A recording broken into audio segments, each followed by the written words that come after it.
The city of Charleston rose each morning with the soft sound of tide brushing against the docks and the echo of wealth humming through marble corridors. In the northern district stood the Bellamy mansion, a house so pristine that it seemed untouched by time or hardship. The morning light reflected off its glass balcony, shimmering over expensive cars lined up like trophies.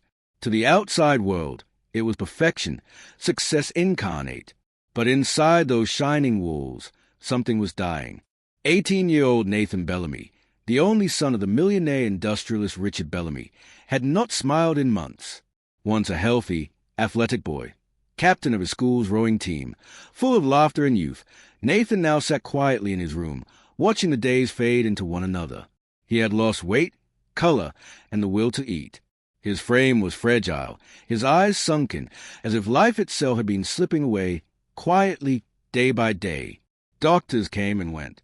Nutritionists, therapists, specialists, each one left with the same puzzled expression and a bill signed by his father's pen. They called it psychosomatic fatigue, severe depression, or loss of appetite due to trauma, but none of them knew the truth, because no one had ever asked Nathan what had broken inside him. They only saw the symptoms, not the silence. Richard Bellamy was a man of steel. He believed in structure, control, and image. The Bellamy name was old money, woven into the city's political and business power. He ruled his empire the way he ruled his household, with a voice that did not bend and eyes that did not soften. The only person who dared speak gently in that house was Evelyn Carter, the new live-in maid, a black woman in her late 40s with quiet grace and unshakable calm. She had joined the staff 3 months ago, replacing a younger maid who had left in tears after one of Richard's rages. Evelyn's presence was different. She moved through the halls like light slipping under a door. Her uniform was always crisp, her smile polite, and her words careful. But her eyes, those deep brown eyes, carried stories no one in that house could imagine. Evelyn had grown up in the South, in a small town where her mother scrubbed floors for families who never learned her name. She had seen enough of life to know pain when she saw it. And from the first week, she noticed Nathan, the quiet boy with fading cheeks who barely touched his food and spent most of his time looking out the window as if waiting for something that never came. The other maids whispered about him. "The boy's cursed," one said while polishing silver. "Doctors say he's fading for no reason." Evelyn listened, nodded, and kept cleaning. But that evening, when she brought his dinner upstairs, she paused. Nathan was sitting by the window again, staring into the distance. The untouched plate from lunch was still on his desk, the soup now cold. "Mr. Nathan," she said softly, setting the tray down, "you need to eat something." He didn't tone. His voice was thin, barely above a whisper. "I'm not hungry." "You've said that for 3 days," she replied gently. "Soon there won't be anything left of you." He glanced at her then, just a flicker of acknowledgement. Most servants in that house never dared meet his eyes. But Evelyn's tone carried something different. It wasn't pity. It was understanding. "What do you care?" He murmured, "Bitter, you're just a maid." The words hung heavy in the air. For a second, she said nothing. Then she smiled faintly. "Maybe, but I still care."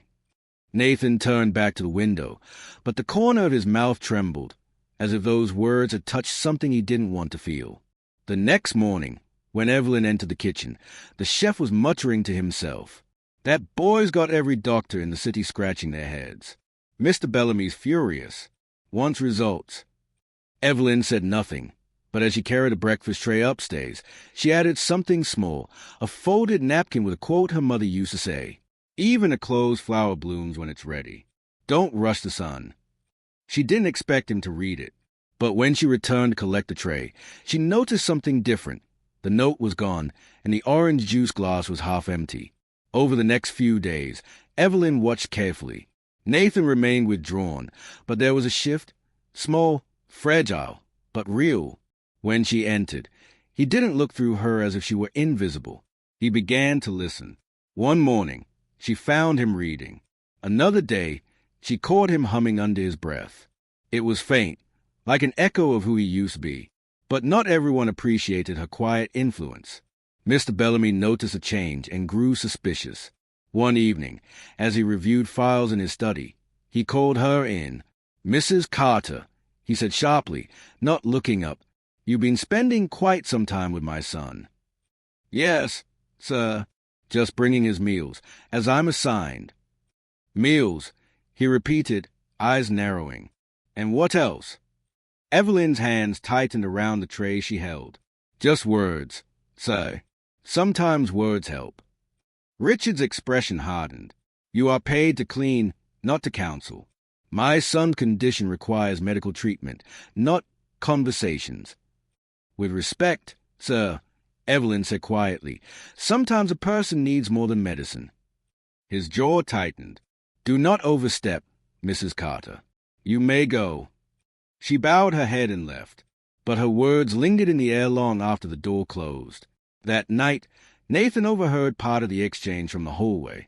He had come downstairs for water and froze when he heard his father's voice rise in irritation. Evelyn's calm reply, gentle yet firm, echoed something he hadn't felt in years, the sound of someone who cared without expecting anything in return. The next day, Nathan asked for her.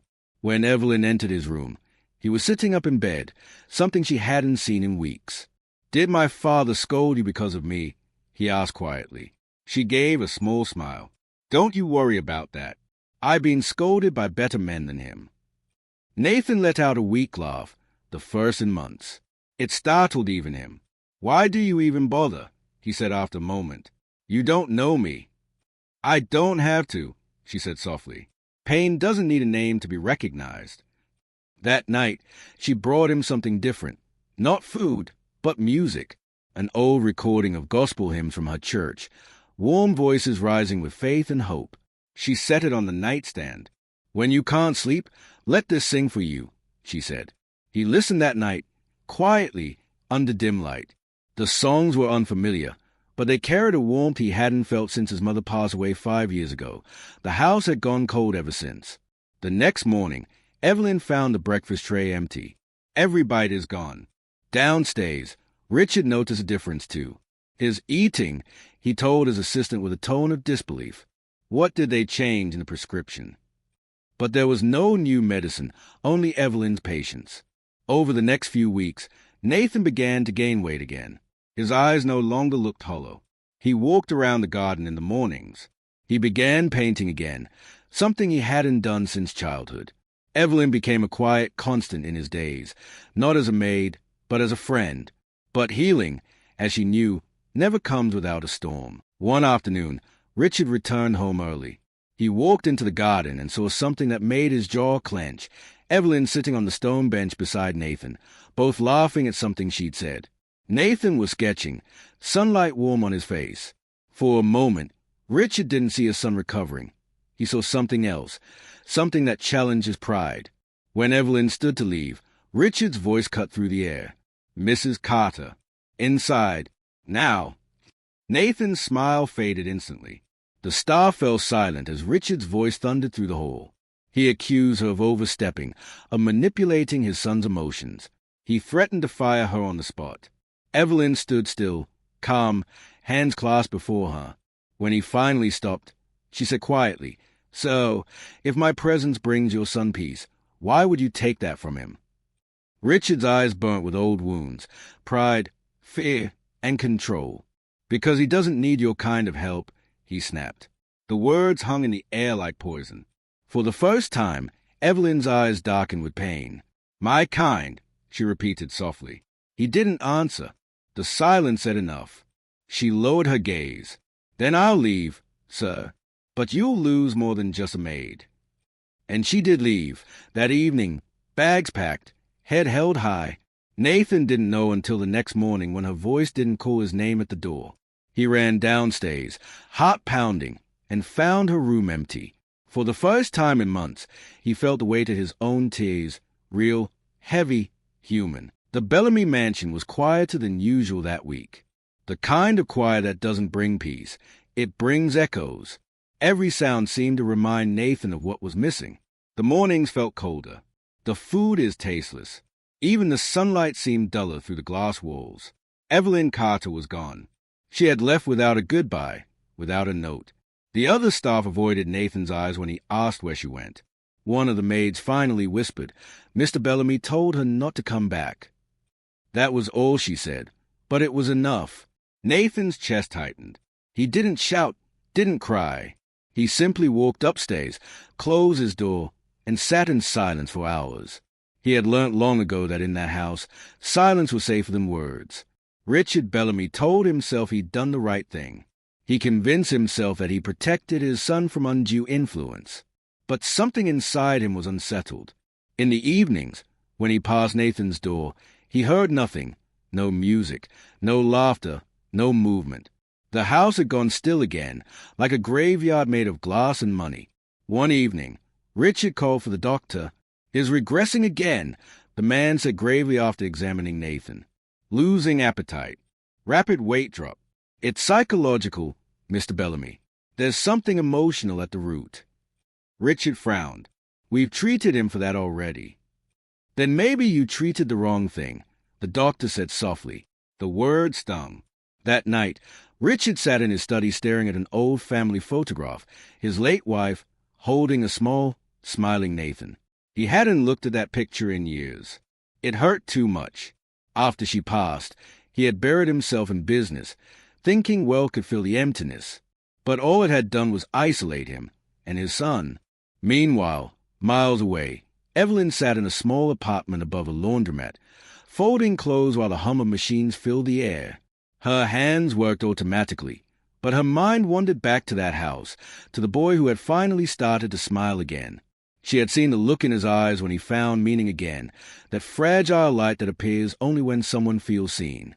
She couldn't shake the guilt of leaving, but she also couldn't forget the way Richard had said those words, "You're kind." She had heard them all her life, from employers, from customers, from the world that thought color defined worth. Yet hearing it from a man whose son she had been helping to live again, that cut deeper. Still, something inside her wouldn't rest. She prayed that night, quietly, the way her mother used to. "Lord, don't let that boy fade away. If I can't be there, send someone who can." But sometimes miracles come disguised as breakdowns. Nathan didn't show up for breakfast the next morning, or lunch. By afternoon, one of the maids found him collapsed near the stays, weak, dehydrated, trembling. The doctor rushed over again. "Is refusing food," he said urgently. "His body's shutting down." Richard stood there, staring, as the color drained from his son's face. He didn't cry. He didn't know how anymore. But something inside him cracked. When the doctor left, Richard went into Nathan's room. The air smelt faintly of the old gospel music Evelyn had once played. He sat on the edge of the bed, looking at his son's frail hands, the same hands that used to throw baseballs and paint on summer afternoons. He whispered, almost to himself, "What did I do wrong?" The next morning, he did something he hadn't done in years. He swallowed his pride. At noon, a black sedan pulled up outside the laundromat where Evelyn worked. She looked up from the counter and froze. Richard Bellamy stood there, out of place among the scent of detergent and the hum of dryers. For a long moment, neither spoke. Finally, Richard said quietly, "It's getting worse. I need your help." Evelyn's expression softened, but her tone stayed steady. "You told me I wasn't needed." "I was wrong," he said simply. "I don't know what you did, but when you were there, he lived. Now, he's disappearing again." She studied him carefully. The arrogance was gone. What stood before her wasn't a powerful businessman. It was a father afraid of losing his child. After a long silence, she nodded. "I'll come, but only if you understand something." He frowned slightly. "What's that?" "I don't fix people with money orders," she said. "I help them with time, patience, and care. You can't buy that." He lowered his head. "Understood." When Evelyn returned to the mansion that afternoon, the staff looked surprised and relieved. Nathan's nurse led her upstairs, whispering. His barely spoken. "Keeps asking for you." Evelyn stepped into the room. Nathan was pale, eyes half open, lost between dreams and consciousness. She set her bag down and gently touched his hand. "Hey, baby," she whispered. "I'm back." His eyes fluttered, focusing slowly, then widened. "Evelyn." "Sure," she said softly. "Don't talk yet. You need to rest." He tried to smile, but his lips trembled. "I thought you weren't coming back." "Some promises you don't break," she replied. Over the next few days, she cared for him like her own. She made him small meals, told stories about her childhood, and played the same gospel hymns he loved. And slowly, very slowly, color returned to his face. But what truly changed wasn't just Nathan. It was a man who watched. Each evening, Richard would stand quietly in the doorway, unseen, as Evelyn worked. He saw the way she talked to his son, not like a patient, but like a person. He saw how Nathan's laughter filled the room again, how her presence turned something cold into something alive. One night, after Nathan had fallen asleep, Richard approached her in the hallway. "Mrs. Carter," he began hesitantly, "I owe you an apology." She looked at him, the same calm eyes, no judgment, no anger. "For what, sir?" "For how I spoke to you. For not seeing what you were doing for him, for us." Evelyn smiled faintly. Pride blinds us all at times. The trick is learning when to open our eyes. Richard nodded slowly. "You taught me that." Days turned into weeks, and Nathan began to recover, not just physically, but emotionally. He started sketching again, capturing the garden, the sunrise, and sometimes Evelyn's silhouette as she worked. One afternoon, he asked her, "Why do you help people who don't treat you right?" Evelyn looked out the window, thinking, "Because I was raised to believe love isn't a transaction. It's a seed. You plant it even where the soil looks dead, because you never know when something will grow." He stared at her for a long moment. "You think I'll grow too?" She smiled. "You already are." Meanwhile, Richard began changing too. He started spending time with Nathan, walks in the garden, meals at the table, even quiet conversations late into the night. It was awkward at first, like two strangers learning to speak again. But Evelyn's quiet influence was everywhere, softening edges, opening hearts. One morning, as she served breakfast, Richard said, "Evelyn, I'd like you to stay on permanently, not as a maid, as part of this family." Her eyes widened slightly. "That's kind, sir, but families aren't declared. They are earned." He smiled for the first time in a long time. "Then let me start owning it." It was a small moment, but it marked something bigger: redemption, humility, grace. Weeks later, Nathan was strong enough to go outside again. The staff gathered by the garden to watch him walk in the sunlight. His father stood beside him, one hand on his shoulder, pride in his eyes, the real kind, not the hollow version built on money. And Evelyn stood a few steps behind, smiling quietly, knowing she had done what no doctor or fortune could. She hadn't just saved a boy's life. She had mended a family's soul. But the miracle wasn't finished yet, because life, in its mysterious way, always brings a final test, one that shows whether the healing is real or only borrowed. That test was coming. It arrived one humid afternoon when a journalist from Charleston Daily came to the house for an interview. Richard Bellamy had recently announced a major charitable foundation for youth wellness, inspired, though he didn't say it publicly, by his son's recovery. The interview went well, until the reporter asked, "Is it true that your son's improvement began under the care of your maid?" Richard hesitated. His old instinct, pride, flickered for a moment. He could downplay it, give credit to medical experts, and preserve the image of control. Or he could tell the truth. He looked at Evelyn, who was quietly arranging flowers nearby. Their eyes met. Then he turned to the reporter. "Yes," he said clearly, "that woman saved my son's life. She taught me what real strength looks like." The reporter blinked, surprised. "Would you like that quoted?" "Every word." That article went viral within days. Millionaire credits Black Maid for saving his son. Some mocked him, others praised him. But for once, Richard didn't care what anyone thought. For the first time, his actions weren't about reputation. They were about gratitude. Evelyn didn't seek attention. She continued her work quietly, though now she was treated with genuine respect. Not as help, but as heart. One evening, as a family sat together on the porch, Nathan handed her a sketchbook. "I made this for you," he said. Inside were drawings, the mansion's garden, her serving breakfast, her laughing by the window. And on the last page, one simple picture, her holding his hand, sunlight shining through. Below it, he had written, "You didn't just feed me, you made me believe again." Evelyn's eyes filled with tears. She closed the book gently and said, "Miracles aren't about magic, baby. They're about love showing up when nobody else will." That night, as the sun set over the Bellamy estate, the three of them sat together, no longer master and servant, rich and poor, white and black, just people bound by grace. And somewhere in that quiet evening air, Evelyn's mother's words echoed again. "Even a closed flower blooms when it's ready. Don't rush the sun." The house that once echoed with pride now glowed with something far rarer, peace. The months that followed were nothing short of transformation.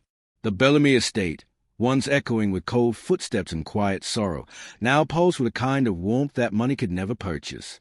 Nathan, once frail and pale, now moved with a quiet strength. His laughter had returned, not loud or careless, but genuine, the kind that comes from deep healing.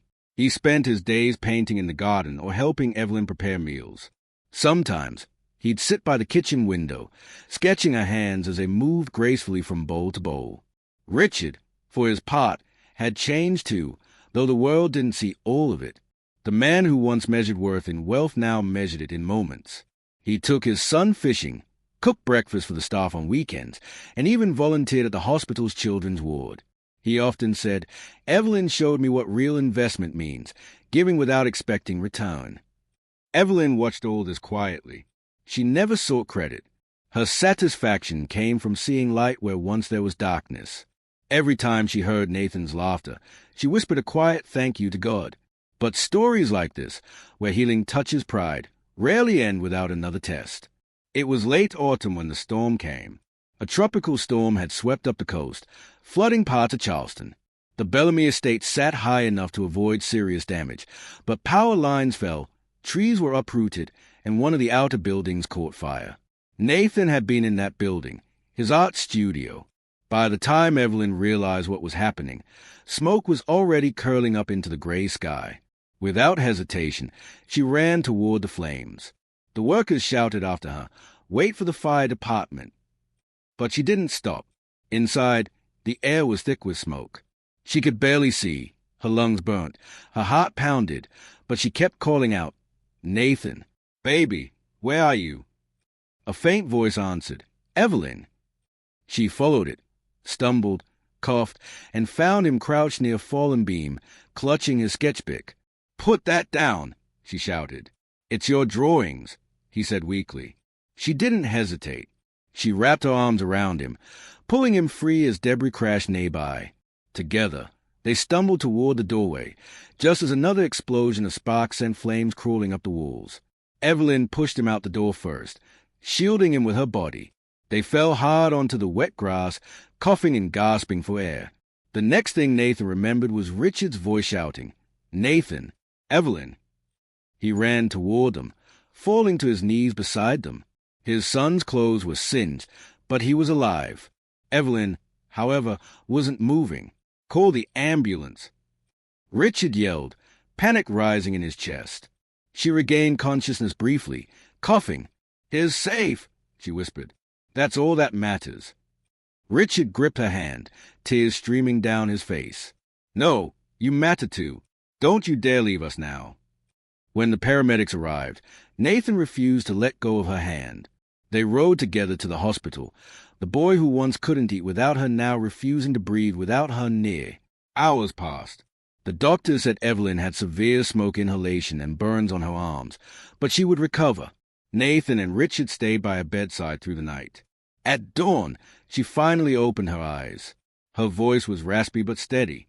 "You two look like you've seen ghosts." Richard smiled through tears. "We almost did."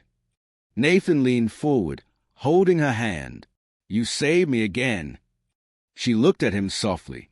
"No, sweetheart, you saved yourself long before that fire. I just reminded you that you could." Her recovery took weeks, but during that time, something beautiful unfolded. The Bellamy family didn't just support her. They surrounded her with care, attention, and gratitude. Richard personally arranged her treatments, paid her full salary, and even converted a guest house on the property for her to live in comfortably while she healed. Every morning, Nathan would bring her breakfast, sitting by her side as she sipped tea. He'd show her his new paintings, brighter now, filled with color and hope. One day, he presented her with one that took her breath away. It was the fire.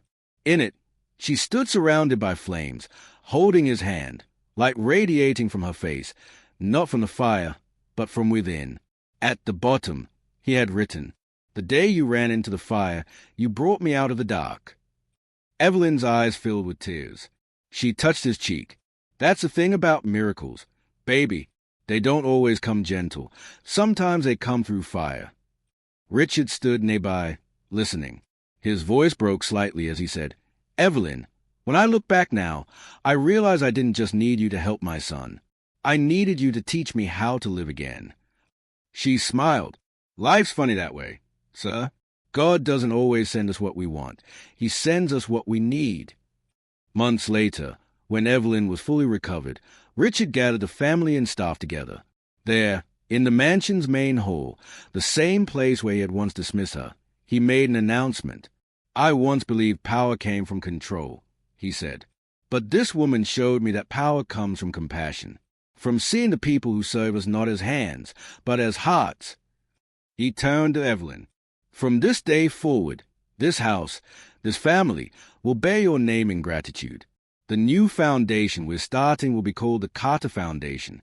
It will support underprivileged children, giving them the care and education they deserve." The room fell silent. Evelyn stood frozen, hand to her mouth.